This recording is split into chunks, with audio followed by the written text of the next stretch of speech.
Hello, welcome to food ഇൻഷി. ഞാൻ അവിടെ കുറച്ച് ചെറുനാരങ്ങ വേവിപ്പിച്ച് വെച്ചിട്ടുണ്ട്. ഇതുപോലെ വെന്ത് കിട്ടണം. അല്ല, കുരുവെല്ലാം കളഞ്ഞിട്ടുണ്ട്. ഇത് നന്നായി തുടച്ചിട്ടേ വേവിപ്പിക്കാൻ വെക്കാവുള്ളൂ. ഉണ്ടോ, ഞാൻ ആവിയിൽ വെച്ച് വേവിപ്പിച്ചെടുത്തതാണ്. ഇതുപോലെ വെന്തോട്ടെ. എന്നിട്ട് ഈ കുരു കളഞ്ഞ് വെച്ചാൽ മതി. എന്നിട്ട് അതിലേക്ക് വേണ്ടിയിട്ട് ഞാൻ കുറച്ച് മധുരത്തിലാണ് ഉണ്ടാക്കുന്നത്. നല്ല സ്വീറ്റായിട്ട് നമുക്ക് ബിരിയാണിക്കൊക്കെ കഴിക്കാൻ പറ്റുമല്ലോ.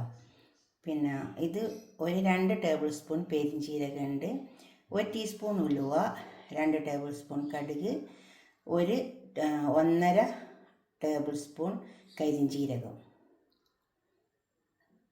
ഇത്രയും സാധനങ്ങൾ എടുത്ത് വെച്ചിട്ടുണ്ട്. കരിഞ്ചീരകം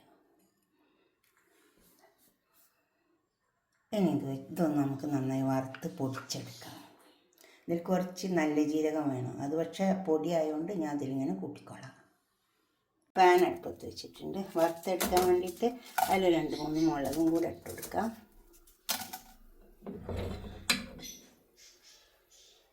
ഇത് വറുത്തെടുക്കാം.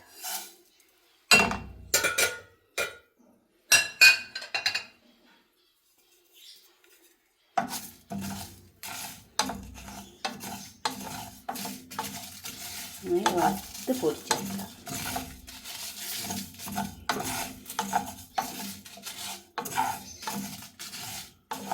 നന്നായി വറന്നിട്ടെ. അതിങ്ങനെ പൊട്ടി വരും. ഇനി ഇത് ചൂടാറിയതിന് ശേഷം നമുക്ക് പൊടിച്ചെടുക്കാം. അച്ചാറിൻ്റെ പൊടിയൊക്കെ അവിടെ കൊണ്ട് വെച്ചിട്ടുണ്ട്. ഒക്കെ പൊടിച്ചെടുത്തിട്ടുണ്ട്. ചൂടാറിയിട്ടേ പൊടിക്കാവുള്ളൂ. അതിലിട്ട് കൊടുക്കാം. അത് നമ്മൾ കുരുമുളക് ചേർത്തിട്ടില്ല. എന്താ വെച്ചാൽ ഇത് പൊടി ആയതുകൊണ്ട് ഞാൻ ചേർത്തിട്ടില്ല. അപ്പോൾ തന്നെ നല്ല ജീരകം പൊടിയാണ്.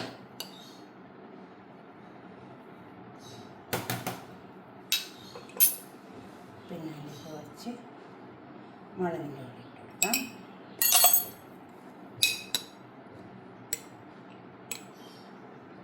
ഒരു ടേബിൾ സ്പൂണ്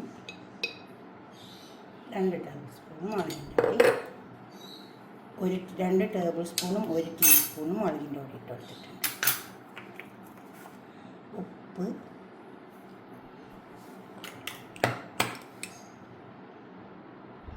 കുറച്ച് മഞ്ഞൾ ഇട്ട് കൊടുക്കാം. 1 നുള്ളു. ഇത് ചേർത്തെടുക്കാം.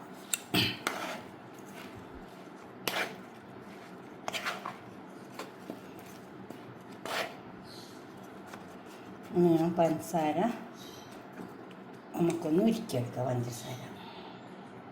പഞ്ചസാര നമുക്കിത് ഇട്ട് കൊടുക്കാം. 3/4 കപ്പ് പഞ്ചസാര ഉണ്ട്. ഇതൊന്ന് ഉരുകി വരട്ടതിൽ കഴിഞ്ഞിട്ട് പഞ്ചസാര ഉരുകി വന്നിട്ടുണ്ട്. നമുക്ക് ഈ നാരങ്ങ ഇതിലേക്ക് ഇട്ട് ചേർത്ത് വെച്ചത്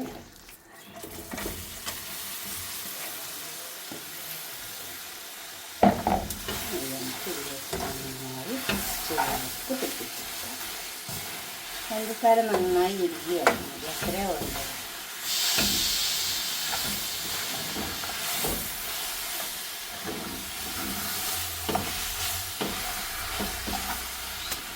അത് മത്തരത്തിൽ നല്ലൊരു സ്വീറ്റായിട്ടുള്ള അച്ചാർ.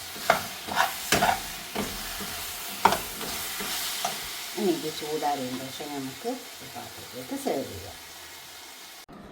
ഇനി നമുക്ക് ഒരു ബോട്ടിൽ കൊണ്ടു വെച്ചിട്ടുണ്ട്. അതിലേക്ക് അച്ചാറാക്കി കൊടുക്കാം. കുറച്ച് വറുത്ത് പൊടിച്ച് വെച്ച കായപ്പൊടി ഉണ്ട്. ഇത് ആദ്യം തന്നെ ഇട്ട് കൊടുക്കട്ടോ. അതും കൂടെ അങ്ങ് ചേർത്തെടുക്കാം.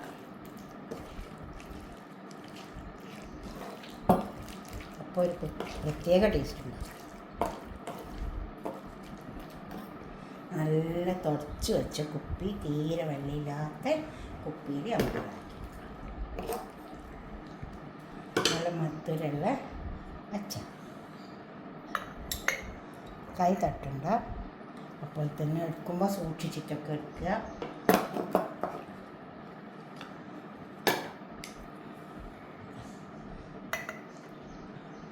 കുറേ ദിവസം ഇരിക്കും. നമ്മൾ ഫ്രിഡ്ജിലേക്ക് വെച്ച് കൊടുത്താൽ മതി. നല്ലോണം കുടിച്ചതിന് ശേഷം ഫ്രിഡ്ജിലേക്ക് വെച്ചു. ഇങ്ങനെ ഒരു അച്ചാറുണ്ടാക്കിയിട്ട് നിങ്ങളുടെ അഭിപ്രായം നിർദ്ദേശമൊക്കെ കമൻറ്റ് ബോക്സിലാണ് ഉണ്ടാക്കി നോക്കാം. അല്ലല്ലേ അത് എന്താണെന്ന് അറിയുള്ളൂ ടേസ്റ്റൊക്കെ. അടുത്തൊരു വീഡിയോ ആയിട്ട് നമുക്ക് പിന്നെ കാണാം. നല്ല ടേസ്റ്റ് ഉണ്ട് കേട്ടോ. നമ്മൾ ബിരിയാണിക്കൊക്കെ എടുക്കൂലേ ഈത്തപ്പഴത്തിൻ്റെ അച്ചാറൊക്കെ, അതൊക്കെ തന്നെ നല്ല. എൻ്റെ കുരുവൊക്കെ നമ്മൾ നിർത്തല്ലോ. പിന്നെ നാരങ്ങ ഒന്ന് വെന്തോട്ടെ, ആവിയിൽ വെച്ചിട്ട് വേപ്പിക്കാവുള്ളൂ. അല്ല പിന്നെ കുക്കറിലിട്ടിട്ട് വെള്ളം ഒഴിക്കാണ്ട് വേപ്പിച്ചെടുത്താൽ മതി. ഞാനിത് ആവിച്ചെല്ലിൽ വെച്ചിട്ട് വേപ്പിച്ചെടുത്തതാണ്.